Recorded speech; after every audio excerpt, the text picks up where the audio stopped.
Hello, listeners, and welcome to the Sailing the East podcast. I'm Bela and Mike. And I'm Mike Wasserman. This is our podcast about sailing the east coast of the United States. In some episodes, we'll focus on passages and destinations. In other episodes, we will talk about boats, equipment, and techniques. And when we come across an interesting individual, we'll try to get them as a guest on the show. Now, what makes this podcast a bit unusual is that only one of us sails. So I'm the sailor. I've been sailing for over 30 years, not across oceans, but on lakes and coastal cruising on the east coast of the United States.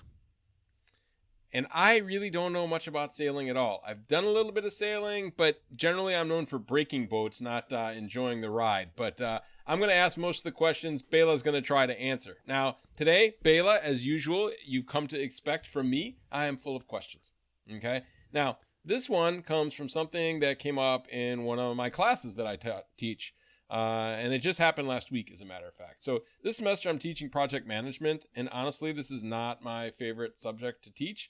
And you remember this, right? Gantt charts, PERT charts, budgeting, all this stuff. And in the middle of class, the student's like, oh, I don't get it. And you know, sometimes you see, and even online, you see when a student is not connecting. And the student's like, can you give me a simple example about planning for short projects?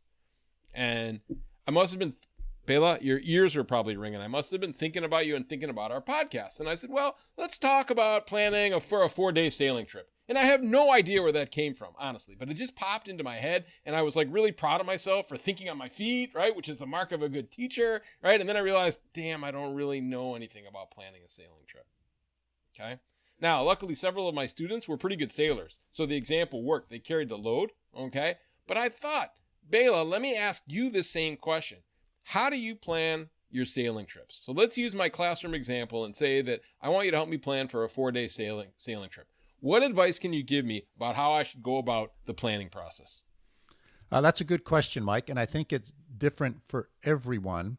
But as you were describing that, your situation in the classroom, why don't we take a minute to remind our listeners, because maybe they don't know, what our relationship is, how we met, and what sort of you still do, and what I did up until I retired. It's to kind of put the last paragraph you just spoke about sort of in context. That's a good idea, Bela. Okay, so you want to start? Where'd we meet? So we were both on the faculty. We were both professors at Clarkson University in the School of Business. And I taught entrepreneurship, and that's how Mike and I met, because you were teaching in what area? I was also teaching entrepreneurship, but I was teaching it to the bachelor students, I think, as I recall, and you were teaching it to the master students, right? Yep.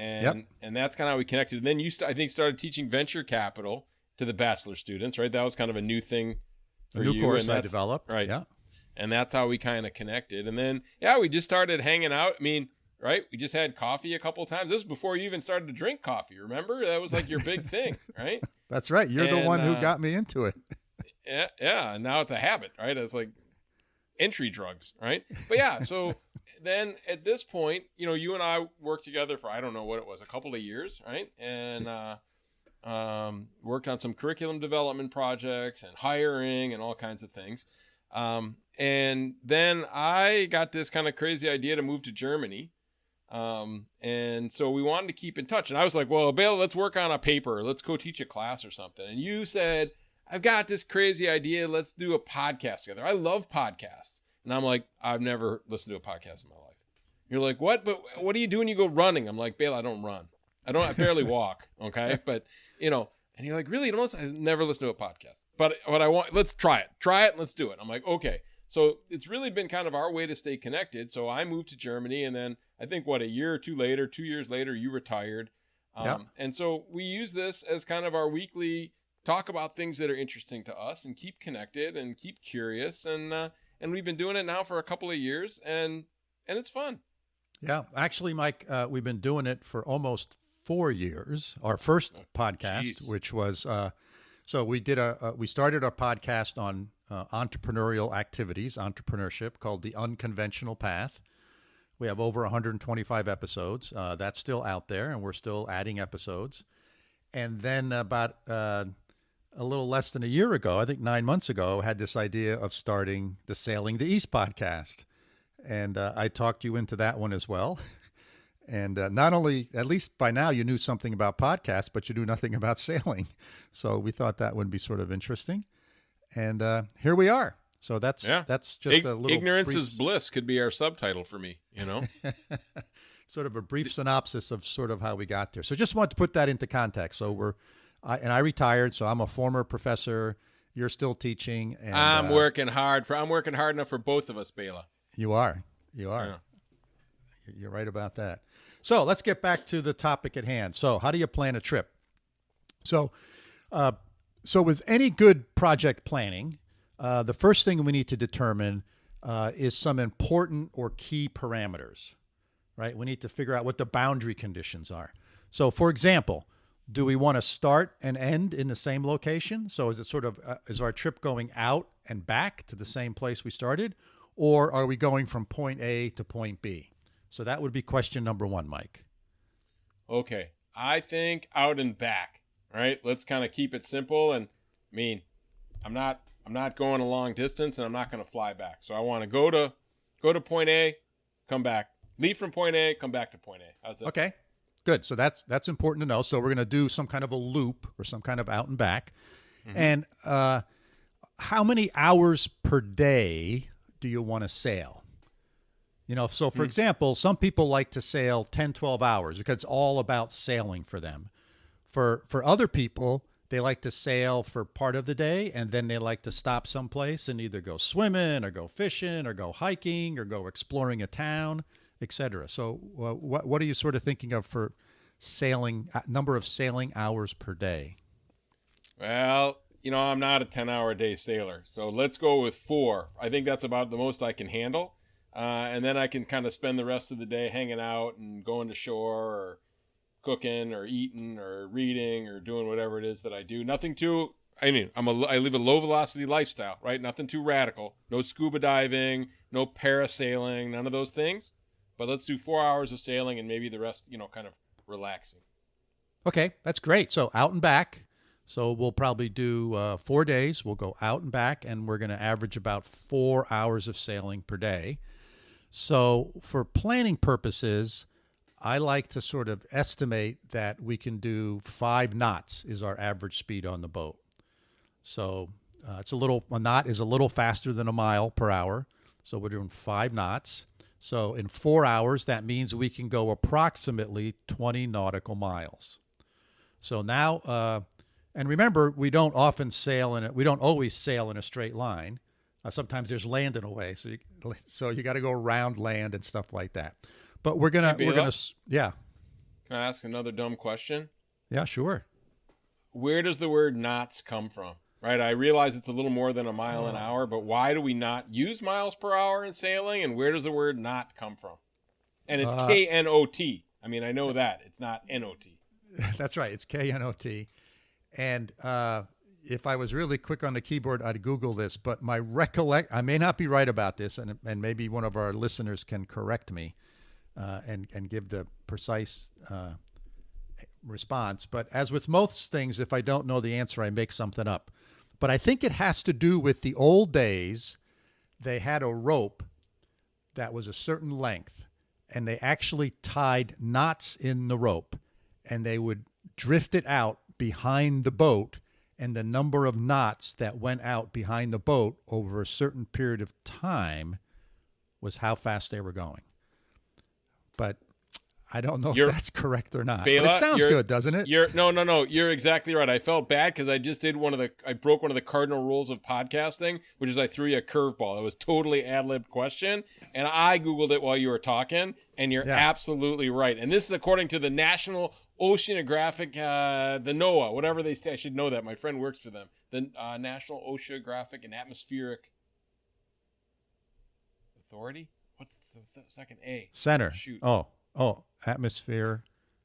Well, whatever. My friend's gonna kill me. National Oceanic and Atmospheric Administration. That's a mouthful. But according to them, that's exactly what a knot is, and it was a log piece of wood tied to this rope, and they threw it out, and that was it. So you got it. Now I learned something. Okay. And it's 1 knot equals 1.15 miles per hour, which makes sense because 1 nautical mile is 1.15 statute miles. Yeah. Never knew any of this. All right, So keep going. Sorry. I won't throw any more curveballs today. No, that's good. Curveballs are good. I usually swing and miss. So No, you did great. So 5 knots is our average speed. And I think 5 knots is a good speed for most sailboats for average, right? If you're motoring, most boats can motor about 5 knots. If you're sailing, you might sail a little faster. Sometimes you might sail a little slower. But for planning purposes, I like to use 5 knots. So at 5 knots, in 4 hours, we can go 20 nautical miles. So then the next thing we do is we get out a chart. A chart is the name for a map. And so what we get out the map or the chart of where we are. And we put a little point as to where the boat is right now. And then we sort of draw a circle that's 20 nautical miles in diameter. And so that sort of gives us an idea of where we can go in approximately 4 hours. And I like to then look inside of that circle for places that we might like to stop. So, sometimes you want to stop at a town because you want to get off the boat and you want to walk around town, go to a restaurant for dinner or something, or a little sightseeing, as we were saying. Sometimes you just may want to get to where you're going and you want to anchor and you just want to chill on the boat and you just want to read and you want to have dinner on the boat and then you want to sit out in the cockpit, watch the sunset with a glass of wine in your hand, and then watch the stars come out. So you're going to think about sort of which of those scenarios you want because that might influence where you go. If you want to go to a town, then maybe you want to go stay at a marina for the night so you can get off the boat nice and easy and walk to town. Or take an Uber or a Lyft to town or a cab. If you just want to anchor, then you got to find an anchorage. But the important point here is you got to get out the chart, draw that circle, because you're going to go someplace inside that circle. So let's say we're going to plan the first leg of our trip, of this first day trip, and let's walk us through that. So the boat is in a place called Bullock Cove in Narragansett Bay. And so let's say we're going to go from Bullock Cove to Newport. Everyone knows Newport. Everyone's heard, not everyone, but most sailors have heard of Newport, Rhode Island. And we're going to go there. If I look at the chart, that's about 18 nautical miles. So that's nice. So that should take about 3.5 hours at 5 knots. And I use something called Navionics, which is sort of an electronic version of the paper charts. And what we do is the paper chart has been digitized, and most people use various different forms of digital charts. And Navionics is great. It works on a tablet, it works on a smartphone, and it also is connected to the chart plotter I have on the boat. The chart plotter is sort of the nice waterproof screen that is out in the cockpit that I can look at all sorts of information as to where we are. Think of the GPS in your car. So the nice thing about Navionics, it will actually automatically figure out some routes for you.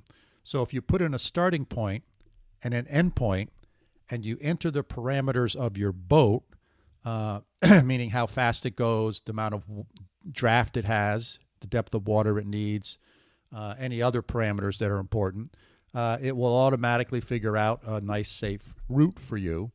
Of course, that's a motoring route, not a sailing route, and depending upon the wind, that'll vary. So anyway, I put that into Navionics, and it says it should take us 3.5 hours to get from Bullock Cove to Newport. So that'll be leg number 1. This is cool, Bela. I love technology, and I love stuff that makes your life easier. Yeah? Do you double check this on a paper map? Paper chart.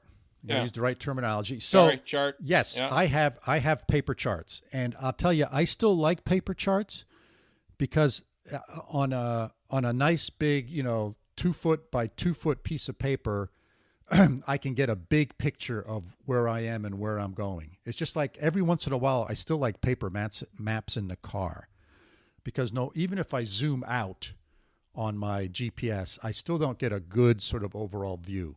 The same thing is true on a boat. And, electronics have been known to fail. So I like to have, even though I can get Navionic, I have it on my phone, I have it on a tablet, and I have it on the chart plotter. So I have 3 GPS systems on the boat. I still worry that, something might fail. So I like to have paper charts. Now, the challenge going forward is I think it's your buddies at NOAA. So I think it's your buddies at NOAA who make all the paper charts. I could be wrong, but I think they have said that 2021 or 2022 is it. They're not printing any more paper charts. So just like it's hard to find a paper roadmap these days. So I'm not sure what'll happen in the future, but I do like to look at a paper chart, and I like to keep track of things on paper charts. It just gives me a better picture in my brain. And maybe some of that's just because that's how I grew up with it, right? That's what my brain is used to. Yeah, and I'm sure that, we can cross back over to the world of entrepreneurship. Somebody will see an opportunity there and fill that. I think there'll be enough people, right, that will see a need for paper charts, right? Right. They'll be taking the digital charts and printing them. Exactly, right? Might not be the best for the environment, but it can work. So that sounds easy enough, right? You got this cool tool, right? You put in, here's what I want to do, and it kind of spits out some options for you, and you make some choices. There's got to be more to that, though, Bela. What else do we need to consider?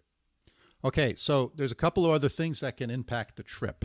One of them is weather, and the other is tidal currents. So depending upon your location, it's not unusual to have tidal currents of 1 or 2 knots. So if you're only going 5 and you have 2 knots going in the opposite direction that you're going in, all of a sudden your average speed is now 3 knots. And you can go a lot shorter distance then. Or if the tide is going in the same direction that you're going in, then all of a sudden now your speed is 7 knots. So you got to take into account tidal currents. Fortunately, where we are in this part of Narragansett Bay, the tidal currents are less than 1 knot. So you really don't have to worry about them. Now, here's another sort of beautiful thing is Navionics has the tidal currents built into them. So you can actually see them. And you might ask, well, what causes tidal currents? Well, it's the tide, right? What causes the tide? It's the moon rotating around the earth, and the moon's gravity pulls the water sort of into the side of the earth where the moon is, which means the water from the other side flows from one side of the earth to the other. And so the tides change every 6 hours. So here again, you got to think you might have the tide going with you for a while, then you might have the tide going against you for a while. So it's sort of another thing to sort of think about. Now, Bela, I'll save this story for another time because we've already kind of dragged this one out a little bit. But I'll have to tell you about the time just a few months ago that I went to the ocean and it was gone.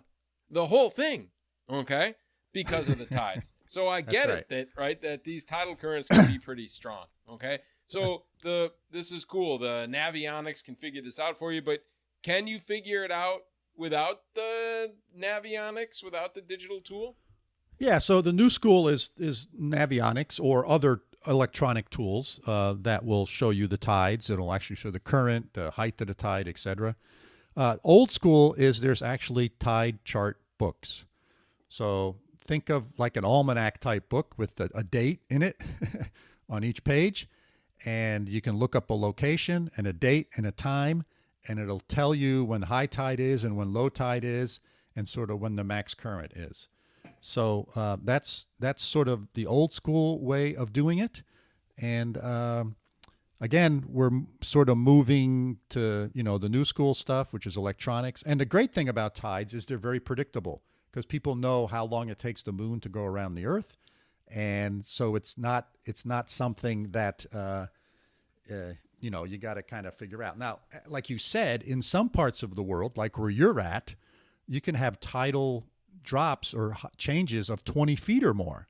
So you can imagine the current that might precipitate, as well as when you got to be careful about the height of the tide, high or low, because it changes the depth of the water. So that's another thing you got to think about. But for most part, where we're going, we don't have to worry about those things. Charts will keep you where the water's deep, right? The charts also tell you the depth of the water, as well as obstacles and where buoys are and things like that. So anyway, tidal currents is another thing we got to think about. And then, of course, the other thing is weather. Yeah, obviously really important. We've talked about that in a few previous episodes. What do we need to consider when we're thinking about weather and planning? So the good news here, Mike, is we're going on a 4-day trip. And so the weather forecast usually for the next 24 to 36 hours is very good. So you're probably not going to get an unexpected storm to come up. I mean, a big storm. You might get a thunderstorm, but you're not going to get a big storm. So most of the times when you're going for these short trips, there's no reason to be out in bad weather. And quite frankly, I've been out in bad weather on longer trips, and it's not that much fun. So I like to, I'm a good weather sailor. And the good news is, big storms are predictable. They can see them coming. So if you're not going long distances, then you can usually stay out of the bad weather. Summertime thunderstorms are a bit more challenging, and they can pop up anytime, but most of the times they're short-lived. You're in the thick of the thunderstorm for 15, 20 minutes, usually not very long. And usually you can see them coming. They show up very well on my radar, and the radar lets me sort of judge their intensity and speed, and I can alter course. I've done that numerous times when I see thunderstorms building up. But on a normal, non-stormy day, the things we worry about weather is basically wind direction and wind speed. So on this leg of the trip, we're going from Bullet Cove down to Newport. We're fundamentally heading due south.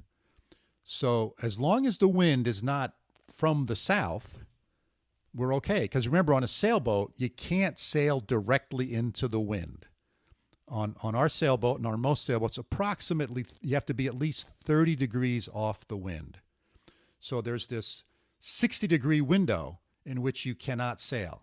So if the wind is at 0 degrees, you have 30 degrees to the left and 30 degrees to the right. You can't sail in sort of that cone. You have to be outside of that.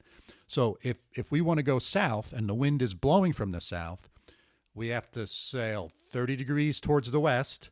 And then when we get too close to land, we turn and we sail 30 degrees off the wind towards the east. And we sort of zigzag our way down to Newport.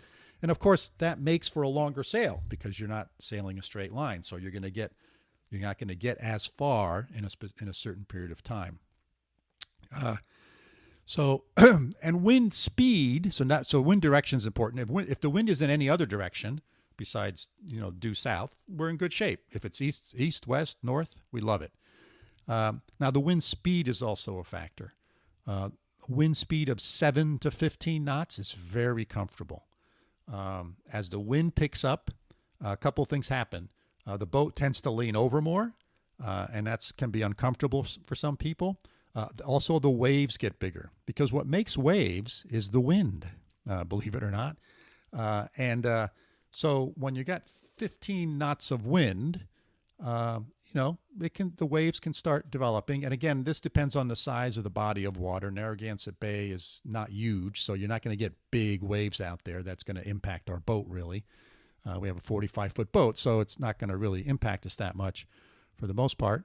But you also got to think about if you have 15 knots of wind and you're going directly into the wind and you're going at 5 knots, then what's called the apparent wind is actually 20 knots. So the wind is additive, right? So with your speed. Whereas if the wind is behind you and it's blowing at 15 knots and you're moving at 5 knots, then the apparent wind is only 10 knots. So even though they may say the wind is going to be 15 knots today, the apparent wind, because of the speed and you're heading into the wind, can be 20 knots. So that can affect you as well.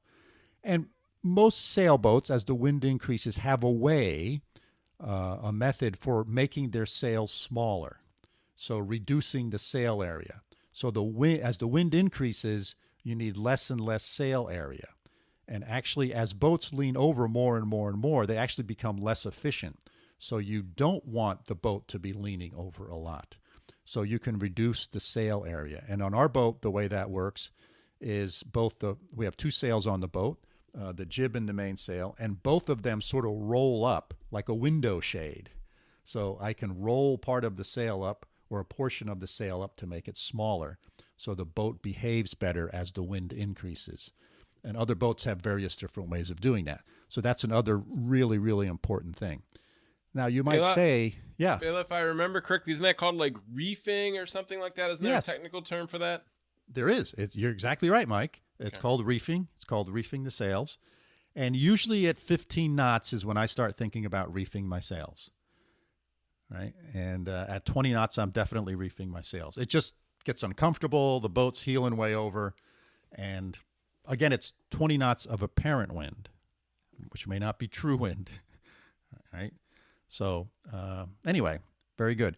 And there's two apps I use for determining the wind, right? Because normal weather forecasts really don't tell you the wind that much. The marine forecast does. So there is a service for mariners all along the coast. United States Coast Guard does it, I think, or maybe it's your buddies at NOAA. They do a mariner's forecast. So it's just a continuous loop of weather. You can tune your VHF radio into it. On the weather, there's like 6 different frequencies for weather, and it'll give you the weather for your region and sort of the winds, the tides, the currents, the temperature, etc. Wave height gives you sort of important parameters. And it'll give you sort of a forecast as well. Now, there's also 2 apps. As with many things, there's apps for everything. And there's an app called Windy, and there's an app called Predict Wind. And they will give you a wind forecast for any place in the world. So they're really great apps. You open up the app, it uses the GPS in your smartphone, figures out where you are, and it'll give you a wind forecast drawn on the map, direction and speed, and it'll also give you wave heights for like the next 7 to 10 days. So it's really, really cool. And they'll, of course, the further out you get into the future, the less accurate those things are. But I use those tools all the time to sort of figure out the wind. It's a much higher resolution than sort of the normal forecast. Cool. Bela, I love these tools. This is great that people think of everything, and it makes life so much better in so many ways, which is neat. Now, we talked about reefing the sails when the wind picks up. Is there a point where you say, I'm not going anywhere, and you keep the boat at port and wait it out? Do you have kind of a threshold or something when you're planning? I do. For me, any wind above 25 knots or more, I'm staying put.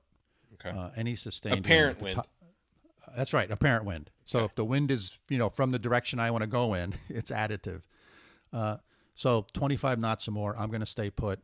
And depending on who I'm with and their sailing experience, their appetite, I might drop that number down to 20 knots. Also, if there's lots of thunderstorms, I don't treasure the thought of being the tallest thing out in the middle of a big body of water, a big tall aluminum pole sticking 60 feet above the water when there's thunderstorms around. It's just not pleasant. So those 2 things will usually make me stay put. The other factor, although here on this trip in Narragansett Bay, we don't have to worry about it because, again, waves are not a factor. But if we were going out into the ocean, for example, when I sailed from Nova Scotia back to the United States, there was a big storm out in the ocean that passed over us while we were in port. And when there's a big storm like that, the waves build up really high, and it takes them a day or 2 to calm down. So sometimes if there was a big storm just passed over you and you're going to go out into the ocean, open water, you may want to wait a little while to let the seas calm down because that'll take some time. So, yeah, I think those are sort of the main things that I think about. Interesting. I like it. So, all right, we plan the first leg of the trip, right? Remaining legs, more of the same or something different? Yep. Remaining legs would the other legs would be the same. We didn't talk about a couple of important things. One I know is important to you, and that'd be provisioning the boat. That is the food. What food are we going to bring on board? Water, fuel, those types of things. We can save that for an other episode. But I'll tell you the biggest thing that I think about is for the other legs. If we're going to planning a 4-day trip, what I like to do, Mike, is I like to sail for 3 of those days. And I like to take one of those days as a cushion day, just in case we decide to stay someplace longer because we really like it, or we get unexpected thunderstorms and we decide to stay in port. So I don't like to pack my sailing trips really, really full. I like to leave some flex time in there. And you can always sail more, right? That's an easy thing to do. But if you set up your trip in such a way that each day you have to sail 8 hours a day in order to make it back to where you came from, then you're on a tight schedule. So I like to leave it relaxed. It's just much nicer. It reduces my anxiety as well as captain of the boat, because I'm not like stressing out over I got to be someplace by a certain time, etc. So anyway, that's another big piece of advice. I think as a new sailor, that stress reduction is also really important too. Right? Yeah. Don't push it. Don't push it. All right. Don't push it. Yep. Great. So that's Bela, it.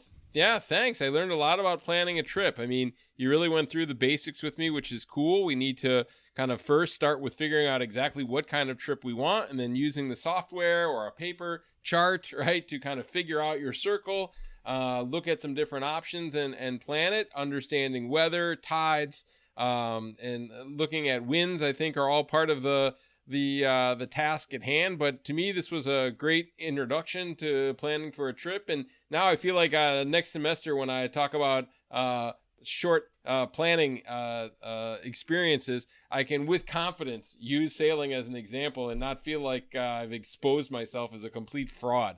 Not to mention, when I take my next sailing trip, I've got some good advice. I'll download some of these apps and look at some of these tools, Bela, and report back to you. So great. Listeners, thanks for joining us for another episode. We hope you found our conversation interesting and thought-provoking. And if you have questions about what we discussed, or you have some suggestions for future episodes or questions of your own, I'll share the airtime. Please, don't worry about it. Get in touch with us via email at sailingtheeast, that's all one word, @gmail.com.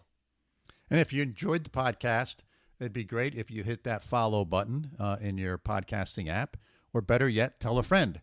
So until next time, signing off from upstate New York. See you soon, Mike. Thanks, Bela, from over here in Münster, Germany, where I can tell you the wind is 18 knots from the northeast at the current moment. That's it from Münster, Germany. See you next time.